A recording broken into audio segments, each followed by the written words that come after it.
কথা বলতে দ্বিধাবোধ করে নাই। এক পাগলা নতুন করে আবিষ্কার হয়েছে, সে ঘোষণা দিয়েছে জিয়াউর রহমানের নাম মুখে নিলে সে জান্নাতি। নাউজুবিল্লাহ বলে, আরে জোরে বলেন নাউজুবিল্লাহ। এই যে আমি বললাম প্রকাশ্য শয়তান যদি দেখতে হয়, এই যে তাকায় দেখেন, জিয়াউর রহমানের নাম নিলেই কামরুল হুদা কুমিল্লা আমাদের জেলা, আমাদের থানা, আমাদের এখানে বিএনপি থেকে সংসদ নির্বাচন করবে, কুমিল্লা জেলার সে আহ্বায়ক, সে ঘোষণা দিছে মোল্লারা শুধু নামাজের কথা কয়, বাড়ি বাড়ি যায় দাওয়াত দেয়। আচ্ছা আপনাদেরকে কি আমরা নামাজের দাওয়াত দেই না খারাপের দাওয়াত দেই? আপনাদেরকে কি আমরা খারাপ কাজের দাওয়াত দেই না ভালো কাজের দাওয়াত দেই? আপনি ভালো হন, দুর্নীতি ছাড়েন, সন্ত্রাসী ছাড়েন, বেআইনাপাড়া ছাড়েন, কাটিগঞ্জের লাইট ছাড়েন, আমরা এই সমস্ত দাওয়াত দেই। আর সেই লোকটা কয় এদের কাজ হলো খালি মসজিদে মসজিদে দাওয়াত দেওয়া, আর এরা আর কিছু বুঝে না। আর তারা বলে যে খেয়াল করতে হবে যে জিয়াউর রহমানের নামটা মুখে নিলে আমি সার্টিফিকেট দিলাম জান্নাতি। তার জন্য পাবনা হাসপাতাল খোলা আছে। কোন হাসপাতাল? পাবনা মেন্টাল হাসপাতাল খোলা আছে, তারা সেখানে নিয়ে ভর্তি করা দিতে হবে। কথা ঠিক কিনা? এরকম কথা বলেছিল শেখ হাসিনা, এরকম বলেছিল শামীম ওসমান, এরকম বলেছিল জাহাঙ্গীর কবির নানক, এরকম বলেছিল মাহবুবুল আলম হানিফ, এই সমস্ত আব্দুর রাজ্জাক সহ এই সমস্ত যারা কি বলেছে, আজকে তারা মামুর বাড়ি নয়া দিল্লি ভারতে। আজকের দিনে গতকালকে পর্যন্ত যারা মসজিদে আযান দিতে পর্যন্ত বাধা দিয়েছে কুমিল্লার চট্টগ্রামের সেই লোকটা, নামাজের আযান দিতে মুয়াজ্জিনকে বলা হয়েছে মাইকে আযান দিবেন না, মুখে আযান দিয়ে দেন। তাহলে বুঝা গেল মামুর বাড়ি নয়া দিল্লির শেখ হাসিনা আর এই বিএনপির এই সমস্ত লোকগুলো সবাই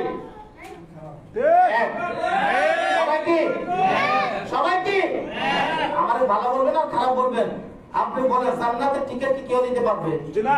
দুনিয়াতে জান্নাতের সার্টিফিকেট পাইছে কয়জন? আশ্রয় মুবাশশারা কয়জন? 10 জন। তার মধ্যে কি জিয়াউর রহমানের নাম আছে? হ্যাঁ, শেখ হাসিনার নাম আছে? ওবায়দুল কাদেরের নাম আছে? মির্জা ফখরুলের নাম আছে? তারেক রহমানের নাম আছে? হ্যাঁ, কারণ নাম নাই। আশ্রয় মুবাশশারা 10 জন সাহাবী জান্নাতের টিকিট পেয়েছেন।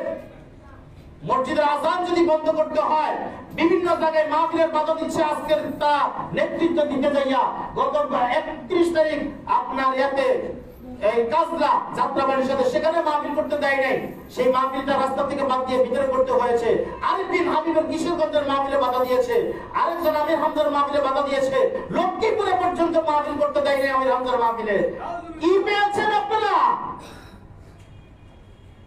অতএব কারণে জান্নাতের সার্টিফিকেট দেওয়ার জন্য আপনাকে নেতা বানানো হয় নাই। সাবধান হয়ে যান। আপনার ক্ষমতার আসীন হন আর ক্ষমতার বাইরে থাকে, মনে করতে হবে আগামীর দেশটা ইসলামের দেশ হবে ইনশাআল্লাহ। ইনশাআল্লাহ। তাহলে ওই সমস্ত পাগল তাল ছিঁড়েগুলো বলতে পারবে না যে জিয়াউর রহমানের নাম নিলেই জান্নাতি। আর কথা কয় না, জিয়াউর রহমানের নাম নিলে কি জান্নাত, এই কথা বলতে পারবে না। মসজিদের আওয়াজ, মসজিদের মাইকের আওয়াজ উচ্চ আওয়াজ হবে, উচ্চ আওয়াজকে দামানোর জন্য কোন বামপন্থী লোককে ক্ষমতায় বসানো হবে না। ঠিক হয়ে যেতে হবে, ঠিক হয়ে যেতে হবে, সোজা হইতে হবে। বাংলাদেশে আর বেনামাজি থাকতে পারবে না, বাংলাদেশে রাম আর নাস্তিক মুরতাদ থাকতে পারবে না, বাংলাদেশে কোরআন সুন্নাহর বিরুদ্ধে থাকতে পারবে না, বাংলাদেশে মাইকের আওয়াজ বন্ধ করার মতো কেউ থাকতে পারবে না, আজানের আওয়াজ বন্ধ করা যাবে না, আজানের দমনে জোরে হবে। কথা ঠিক কিনা? এর কারণে যারাই এখনো দুর্নীতিতে লিপ্ত আছে, টেন্ডারবাজি, চাঁদাবাজি, সন্ত্রাসীতে আছে, এদেরকে ধইরা পায়ের থেকে জুতাটা খুইয়া আগে দুটো পাড়ি দিবেন। এই বেটা 17 বছর ছিলি কোথায়? কথা বলেন না কেন? এই চাঁদা চাইতে আসবে, যেই সন্ত্রাসী করতে আসবে, যেই মাহফিলে বাধা দিতে আসবে, তাকে আগে দুইটা জুতার বা জুতা খুইয়া দুইটা পাড়ি দিয়ে বলবে 17 বছর আসলি কই? শেখ হাসিনার এই 17 বছর তুই কই ছিলি? পারবেন না ইনশাআল্লাহ। প্রস্তুত নিতে হবে আগামীর দেশটা ইসলামের রাজনীতির জন্য, ইসলামের বাংলাদেশের জন্য প্রস্তুত নিতে রাজি আছেন ইনশাআল্লাহ? আপনারা রাজি আছেন? দুই হাত তুলে আল্লাহকে আল্লাহু আকবার, আরে তাকবীর, আল্লাহু আকবার, ইসলাম জিন্দাবাদ,